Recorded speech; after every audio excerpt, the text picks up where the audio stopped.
사무엘하 7장 8절로 17절까지 하나님 말씀 전하겠습니다. 오늘은 이제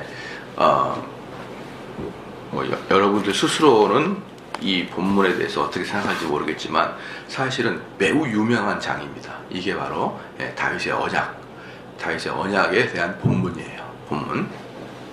어제도 말씀드렸지만 개혁신학에서 중요한 뼈대가 언약신학이다, 이렇게 말씀했어요. 언약신학이다. 그래서 우리 장로교회에서 유아 세례를 하는 것도 이 언약신학의 바탕을 두고 있어요. 언약신학에 대해서 하나님께서 그 대표자에게 언약을 맺으면 그 자손들은 그 언약 백성으로 이렇게 하는 것에 대해서 장로교는 아주 동의를 하고 있죠. 여기서 이제 8절에 보니까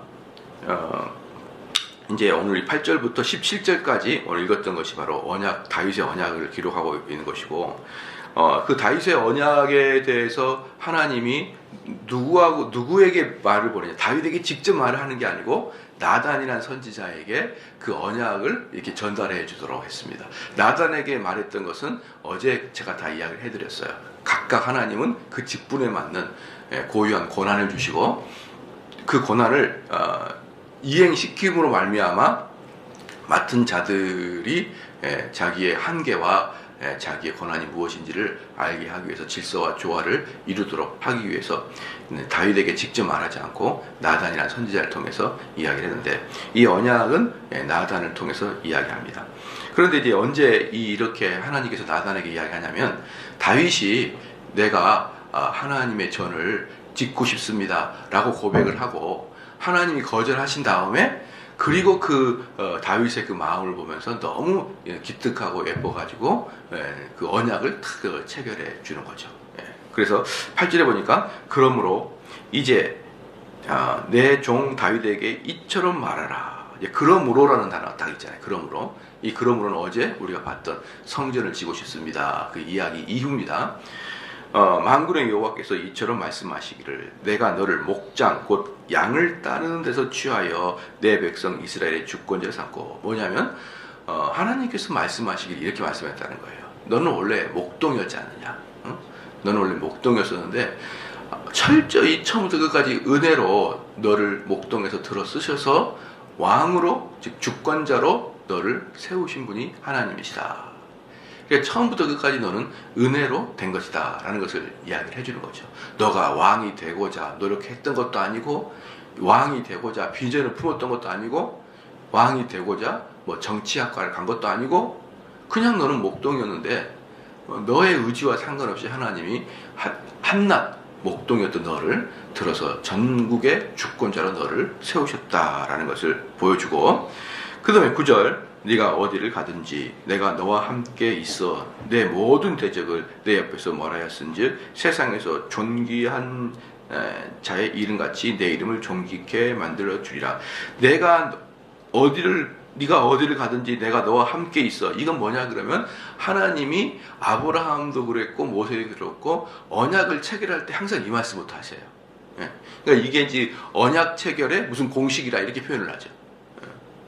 딱 이 말부터 우리가 편지를 쓰면은 존경하는 누구누구님, 이런 식으로 이제 편지의 어떤 형태가 있잖아요. 그런 것처럼 언약을 맺을 때도 그 형태가 있는데, 첫 번째가 뭐냐 그러면 네가 어디를 가든지 내가 너와 함께 하리라. 이게 언약을 맺었을 때 하나님께서 첫 번째로 말씀해 주신 거예요. 이것을 우리는 그래서 흔히 언약의 폼 이렇게 얘기해요. 언약의 폼.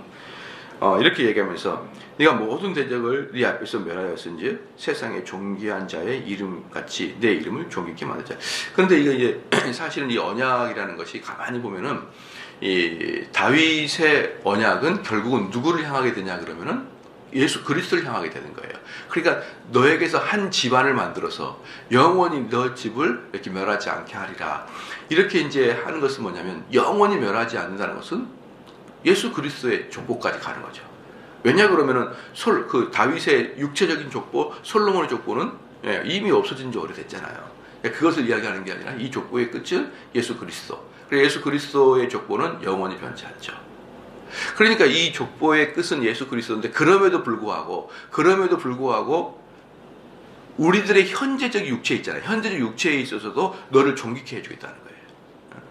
일반 세상 사람들의 어떤 그 왕들의 존귀함이 있잖아요. 그에 못지않게 세상적으로도 너를 존귀케 해주겠다. 권세가 있고 국방력도 있게 해주고 함부로 세상 사람들이 너를 할 만큼 그렇게 호락호락한 사람이 아닌 상당히 힘이 있는 자들로 너를 만들어주겠다.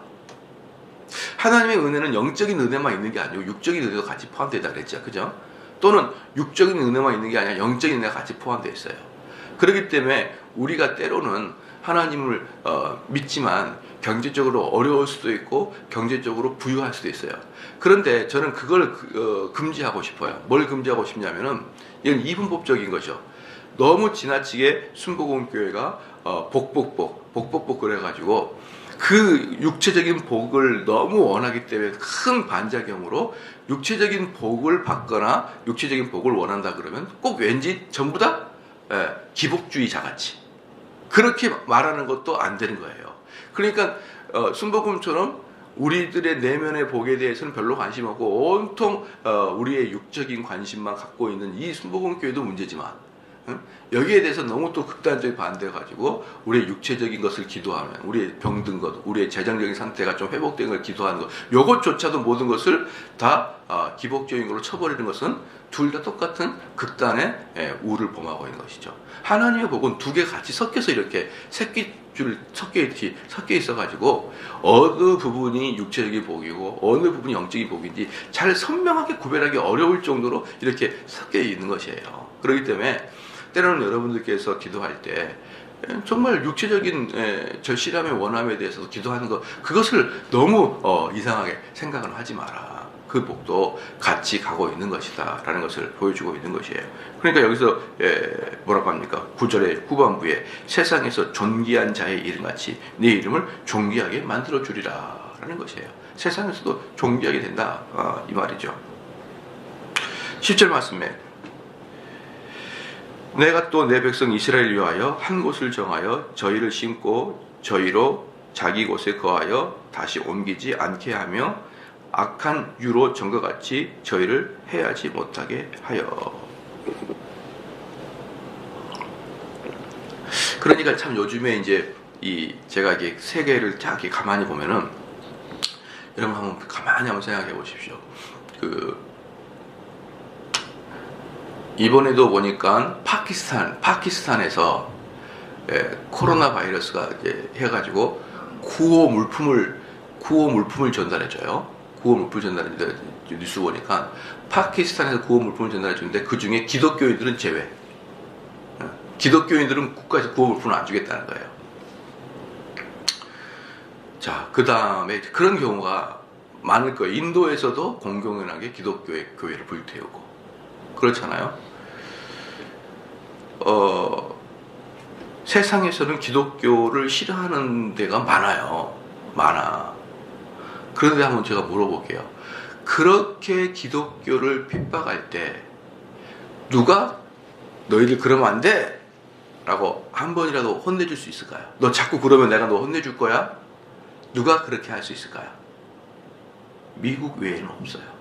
한번 가만히 생각해봐요. 미국이란 나라 외에는 또는 뭡니까? 이란이나 사우디, 이란 같은 데에서 여성들이 모두 다 히잡을 써야 되잖아요. 그 벗었을 때 사람들이 이란에서 막 돌로 쳐 죽이기도 하거든요. 그럴 때 그러면 안 돼. 응? 그렇게 이야기를 해줄 수 있는 나라는 유일하게 아메리카 외에는 아무데도 없어요. 독일이고 영국이고 프랑스고 선진국이지만 일본이 선진국이지만 걔네들은 아무 말도 못해요. 중국이 권한을 남용할 때 다른 나라들은 아무 말도 못하고 미국만 그러면 안 돼 이렇게 얘기할 수 있는 거예요. 오직 미국만 이 세상에서 그렇게 말할 수 있는 권세가 있습니다. 저는 그 미국이 바로 하나님이 이 땅에 합리적인 국가 하나로 세워졌다라고 봐요. 그렇잖아요.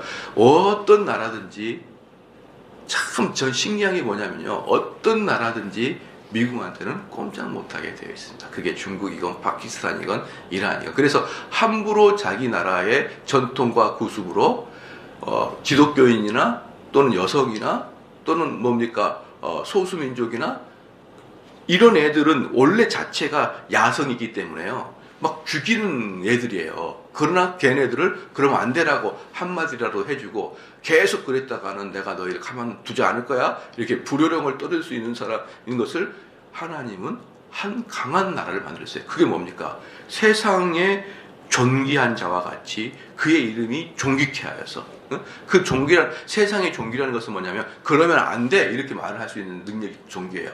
그러면 그러면 안 돼라고 말하면 어떻게 해야 됩니까? 돈이 있어야 되죠. 싸움 잘해야 되죠. 사람도 존경받아죠. 이 세 가지 같이 가지고 있어야 그러면 안 돼가 되는 거예요. 그러면 안 돼. 세상 사람들은 내가 살고 싶은 나라는 스웨덴이야. 내가 살고 싶은 독일이야. 그럴 수는 있어요. 내가 흠모하는 나라는 그럴 수 있어요. 근데 그런 나라는 뭐가 없습니까? 힘이 없어요. 힘이. 군사력이 안 돼가지고 힘이 없습니다. 그리고 만약에 중국한테 그러면 안 돼. 그러면 중국이 너희들 이제부터 메르세데스 벤츠 안 사. 이러면 독일이 아이고 죄송합니다. 우리 한국도 돈을 벌어서 그러면 안 돼. 그럼 이 삼성 안 사. 아이고 미안합니다. 여러분 근데 미국한테 안 사. 그 뭐냐면 쌀, 소고기, 돼지고기밖에 없어요. 필수품. 안 사. 그러면 사지 마. 그러면 굶어야 돼. 여러분 메이드 인 USA가 어디 있어요? 메이드 인 USA 자가용도 거의 없습니다. 메이드 인 USA 핸드폰 어디 있어요? 메이드 인 USA는 거의 없습니다. 거의 대부분의 석유니 식료품이니 이런 것을 수출해요. 사실은 미국은 농산품 수출이 가장 많습니다. 그리고 실제적으로 차는 거기서 안 사도 쌀은 안 사면 다 주게 되는 거예요. 그러니까 희한하게 미국이라는 나라는 실질적으로 뭔가를 팔지는 않지만 그러나 생필품을 팔게 되면서 그럼 돈은 계속 적자잖아요? 그냥 돈을 막 찍어내. 미국은 적자 나면 또 찍어내. 그렇게 하나님이 구조를 만들어가지고 미국이 모든 나라에 개입해가지고 그러면 안 돼, 그러면 안 돼 이렇게 말할 수 있는 하나님의 존귀함을 주셨어요. 저는 그렇게 봐요. 만약에 미국이 없으면 상당히 세상은 무서워졌을 거예요. 그런데 미국이라는 나라가 어찌됐든 그 나라도 흠이 있고 뭐랄까요 정치적으로 꼼수를 부리고 막 그런 나라가 맞아요. 그런 나라이긴 맞지만 그래도 여러분 중국이 세상을 지배하면 왠지 모르게 뭐 같아요? 뭔가 한 대 두들겨 맞을 것 같고 말 안 들면은 사드 배치하지 마. 그래도 막 배치했다가 롯데를 쫓겨낼 것 같고. 근데 미국이 전 세계를 지배하면 왠지 좀 더 합리적일 것 같다는 느낌이 좀 들잖아요. 그런 느낌이 들잖아요. 만약에 이란이 전 세계를 지배했다. 파키스탄 전 세계를 지배했다. 아주 무서울 것 같잖아요. 그래서 저는 하나님께서 하나님의 섬기는 백성을 존귀케 해주신다. 강력하게 해주신다. 저는 그게 단지 이론적이고 헛된 말이 아니라고 봐요. 실질적으로 하나님께서는 그렇게 예수를 믿는 사람을 존귀케 하고 강성하게 해야 이 세상은 사실 그나마 극단적인 범죄를 저지르지 못하고 마는 거예요. 그렇잖아요.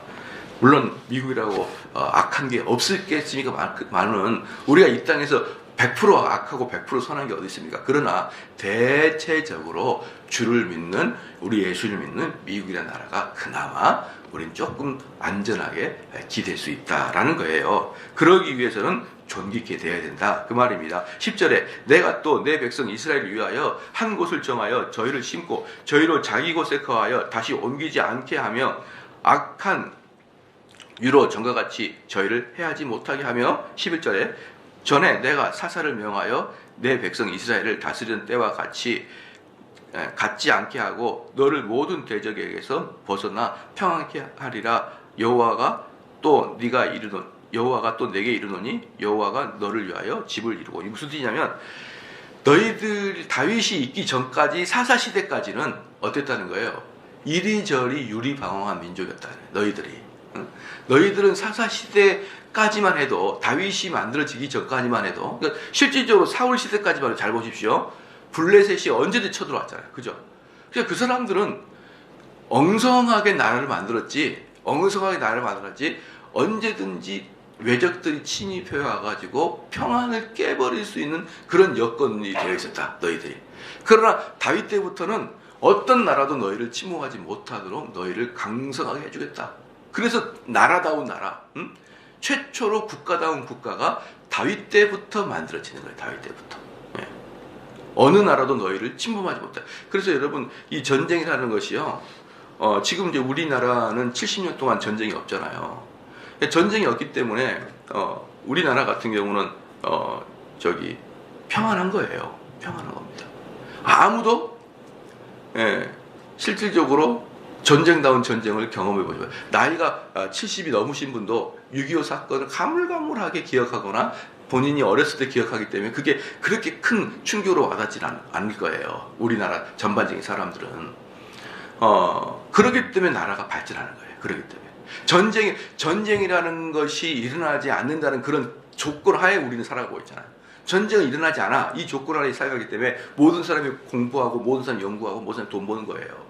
만약에 어느 순간에 저 북한이 한 번씩 내려와서 치고 그런다면 누가 앉아서 공부하고 누가 앉아서 돈 봅니까? 못하는 거예요. 우리나라가 발전하려고 그러면 기본적으로 국방이 튼튼해서 외적이 침입하지 않는다는 전제 조건이 있어야 토실토실한 게 나오게 되는 거예요. 그렇기 때문에 이 다윗부터는 이스라엘은 전쟁의 그 공포로부터 벗어나서 본격적으로 평안의 국가, 본격적으로 대국 강성의 국가가 만들어지겠다라고 우리 하나님께서 약속을 해주시는 것이 바로 10절, 11절입니다. 11절 중간에 봅시다. 모든 대적에게서 벗어나 평안케 하리라. 여호와께서 또 내게 이르니 여호와가 너를 위하여 집을 이루고, 이 집을 이룬다. 이게 뭐냐면 너를 통해서 가문을 만들겠다. 너를 통해서 가문. 응? 우리 조직폭력배가 그러잖아요. 너 어디 패밀리냐? 어디 패밀리냐? 그것은 네 집이 어디냐? 그게 아니잖아요. 그 족보를 말하는 거예요. 족보. 그러니까 다윗을 통해서 내가 집을 이루리라. 이것은 다윗을 통해서 한 가문을 이루겠다.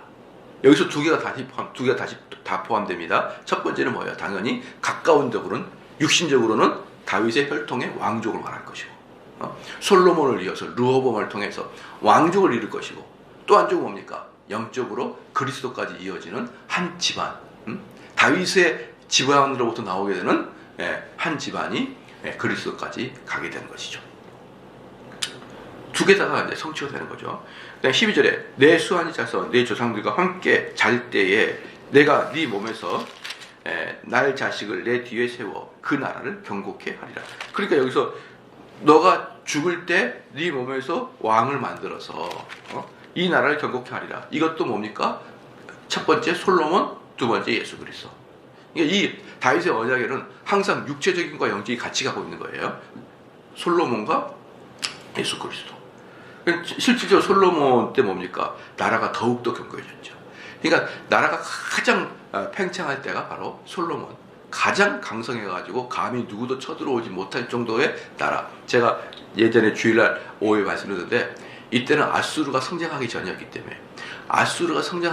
때문에 그 고대 근동에서 가장 제국 같은 나라가 이스라엘로 되어 있어가지고 사방 근동에서 이스라엘 아예 침입도 못했어요.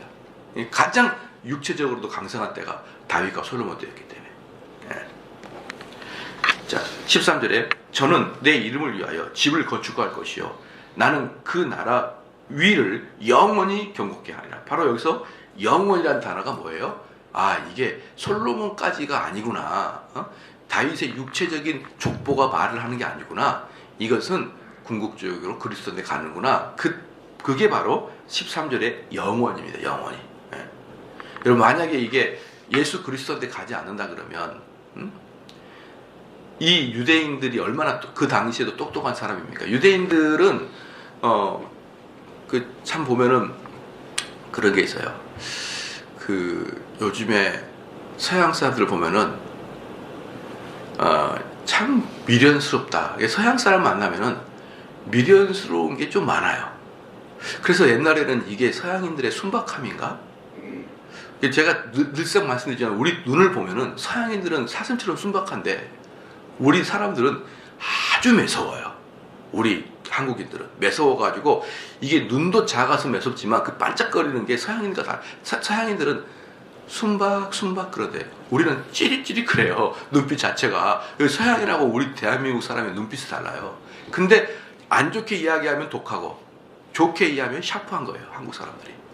똑똑한 겁니다. 그래서 우리 한국 사람들은 서양인들의 도덕성만 우리가 가진다 그러면 세계 최 1등 국가가 될 수 있다. 저는 항상 그렇게 주장합니다.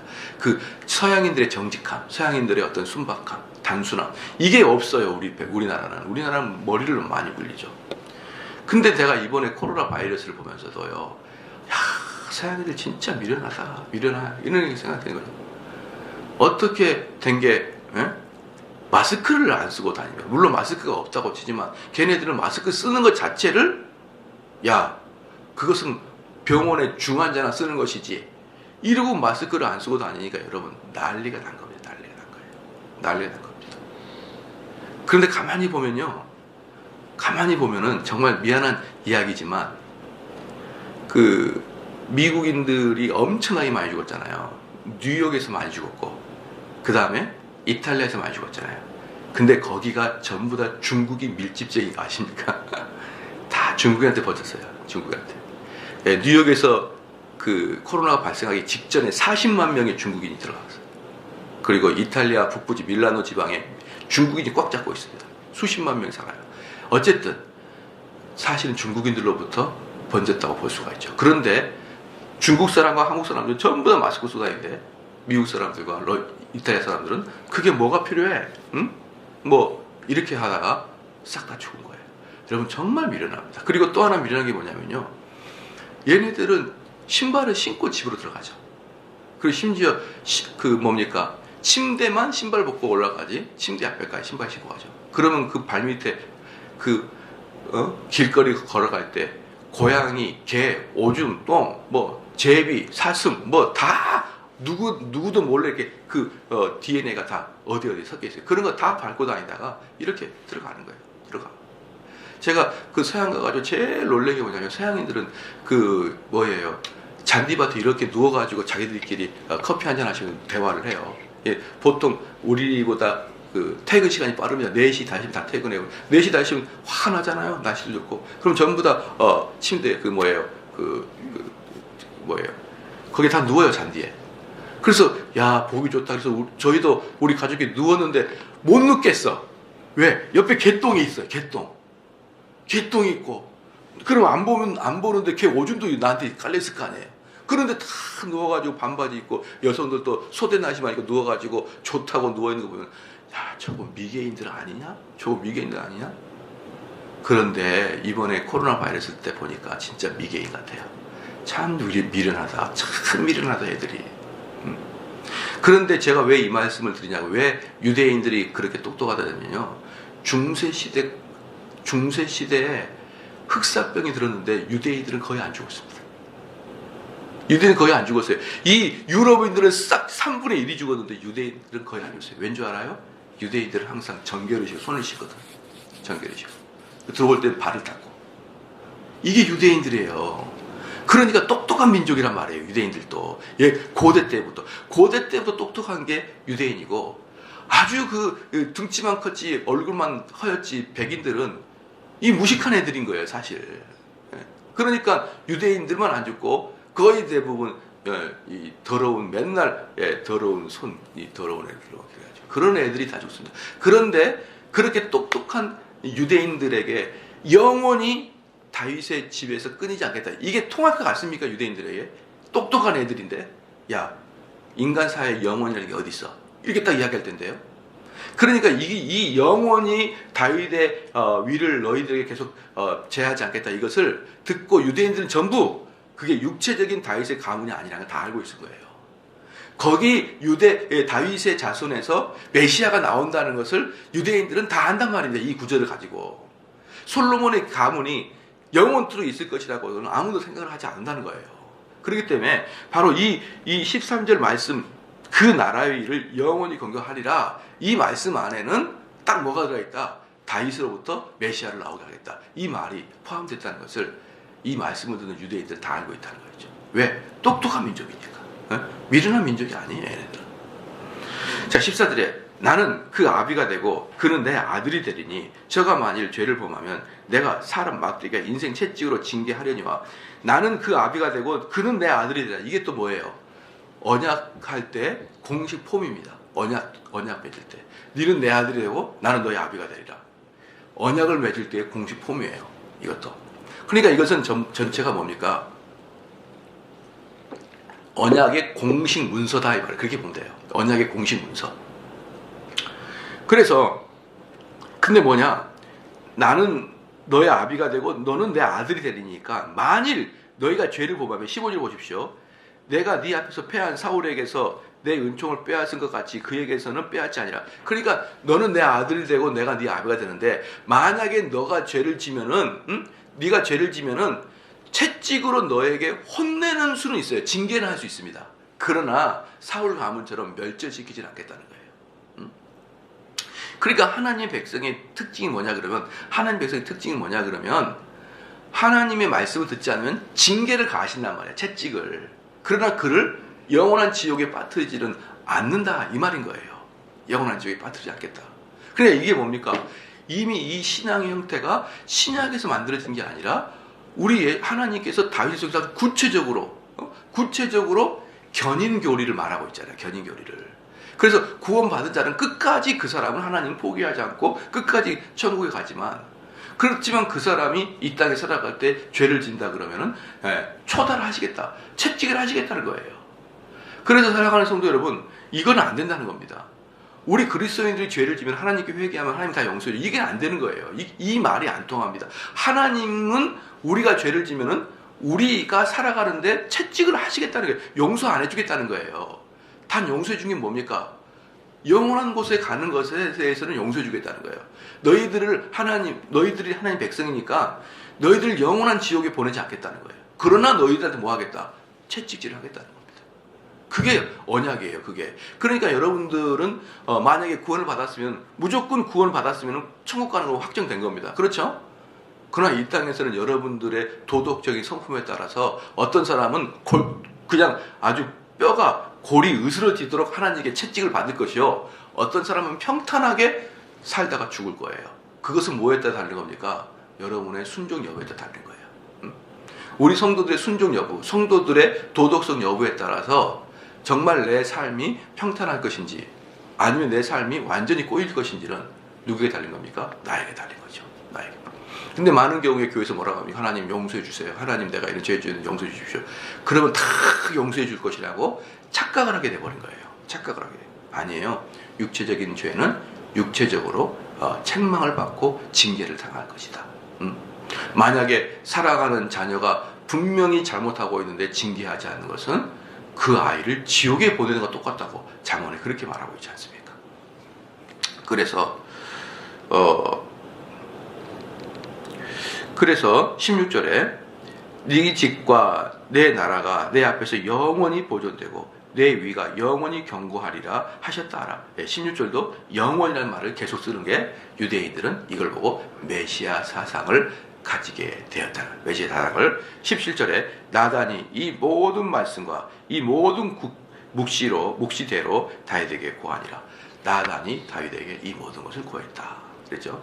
그래서 여기에 보면은 그러면 이제 제가 하나 이게 또 그 질문을 해볼게요. 다윗이 하나님의 성전을 짓는다는 것을 보고 너무 하나님이 흡족해가지고 다윗의 가문에 이 복을 주셨잖아요. 그죠? 그럼 제가 물어볼게요. 솔로몬도 다윗의 이 복의 은택을 받게 되겠죠. 솔로몬도. 그 다음에 솔로몬의 아들 르호보암도 이 복의 은택을 받게 됩니다. 그렇죠? 그런데 제가 묻고 싶은 건 뭐냐면 솔로몬이 무엇을 잘했기 때문에 이 복을 받느냐? 르호보암이 무엇을 잘했기 때문에 이 복을 받느냐? 바로 얘네들은 잘한 게 없다. 그러니까 뭘 잘했기 때문에 복을 받느냐? 솔로몬이 뭘 잘했기 때문에 복을 받느냐? 르호보암이 뭘 잘했기 때문에 얘네들은 받을 복에 근거할 것이 없다는 거예요. 누구 때문에 복을 받는 겁니까? 시작? 다윗 때문에 이 다윗이 지금 다윗과 하나님께서 이렇게 언약을 맺을 때는 솔로몬은 아직 선을 행하고 말 것도 없어요. 왕도 안 됐으니까. 아직 왕자니까. 그렇잖아요. 그리고 솔로몬의 아들 르호보암이 태어나지도 않았어요. 그러니까 이 사람들은 선을 행하기도 전에 이 사람들 하나님 마음에 합한 일을 하기도 전에 하나님은 이미 다윗 때문에 언약을 맺고 그 언약의 체결을 아무것도 하지 않는 솔로몬의 후손들에게도 이 영향이 갑니다. 그렇죠? 하나님께서 여러분들이 뭐가 예쁘다고 여러분을 구원을 시킵니까? 여러분과 저는 뭐가 예뻐서 구원받는 게 아니라 예수 그리스도하고 언약을 맺어버림으로 말미암아 우리의 선함과 우리의 공로 때문에 우리가 은택을 받은 게 아니란 말이에요. 은택을 받는 게 아니라. 좀 이해가 되셨죠? 그러니까 요 언약 사상이 뭘로 넘어오냐 그러면은 이 유아 세례로 넘어오는데 우리 집 아이들은 얼마나 복을 받았는지, 정대훈 목사 집안의 아이들이 얼마나 복을 받았는지 정대훈이라는 성도 밑에 태어나게 해준단 말이에요. 도대체 얘네들은 무슨 복을 받았기 때문에 이런 은택을 받았느냐, 이겁니다. 바로 이런 거예요. 그래서 그 집안의 청교도들은 그렇게 이야기합니다. 그 집안의 가장이 참된 성도이면은 그 집안의 자녀들은 대체적으로 성도로 본다. 왜냐? 하나님은 정말 자기가 사랑하는 귀한 아들 있잖아요. 귀한 아들. 하나님의 아들. 그러니까 성도, 참된 성도. 이 참된 성도가 이 땅에 살아갈 때 행복하게 살기를 원합니까? 고통받게 살기를 원합니까? 시작. 행복하게 살기를 원하죠. 그러면은 이 정대훈이라는 사람을 참된 성도로 하나님이 이미 만세 전부터 예정하셨어요. 예를 들어서 그럼 이 정대훈이라는 사람을 정말 이 땅에 살아갈 때 행복하게 살아야 될 거 아닙니까? 그러기 위해서 정영민이라는 성도 밑에다 딱 갖다 쓰는 거예요. 그래야 행복한 거예요. 알겠습니까? 만약에 정대훈이라는 사람을 너무 하나님이 사랑하시는데 만약에 제가 만세 전에 이미 선택된 자예요. 그런데 나를 법정 스님 갖다 밑에 갖다 놔봐라. 법정 밑에 갖다 놔. 그럼 저는 평생 신앙 때문에 고통받고 살아가요. 평생 신앙 때문에. 나를 무속인 밑에다 갖다 놔. 그럼 저는 평생 고통받고 살아가는 거예요. 왜? 성도니까 어쩔 수 없이 주님을 섬기는데 육체적으로 너무 고통받아요. 그래서 참 좋으신 하나님께서는 자신의 자녀들을 평안하게 신앙생활 하도록 성도 밑에다가 갖다 둔다. 이게 언약 사상이에요. 이게. 그러니까 정영민 목사의 아들 정대훈, 그게 보면 안 되고 성도로서 하나님이 정대훈을 잘 양육하려고 정영민 목사 밑에다 갖다 둔 거예요. 이게 언약 사상입니다. 이게. 그렇기 때문에 여러분 참된 성도 아래는 참된 성도가 나온다라고 표현하는 거예요. 여러분 믿으시겠죠? 그렇기 때문에 이 신학의 근거에서 유아 세례가 있는 거예요. 유아 세례가. 그 믿는 집안에 목사님 유아 세례 자기가 신앙을 고백하지도 않았는데 왜 세례를 줍니까? 여기서도 솔로몬도 그렇고 솔로몬의 자손들도 아무도 다윗 언약에 자기 믿음을 고백하지 않습니다. 그냥 그 핏줄 따라서 그냥 다윗의 언약이 맺어지고 있는 거예요. 여러분 이해가 되셨죠? 왜 우리가 유아 세례를 주고 또 유대인들이 왜 어릴 때 낳은 지 8일 만에 할례를 하는지, 그건 전부 다 언약 사상이고, 그래서 유대인들은요 가보면은 유대인들에게는 전도가 없어요. 왜냐하면 전도할 이유가 없거든요. 왜? 그들의 언약은 그들의 핏줄로만 통한다고 그들은 보기 때문에. 근데 우리 성도들은 뭡니까? 영적인 핏줄로 통한다고 보는데 걔는 실제적으로 육체적인 핏줄로 통한다고 보기 때문에 유대인들은 전도하지 않습니다. 전도 예배는 불가능한 일이니까. 바로 그 사상.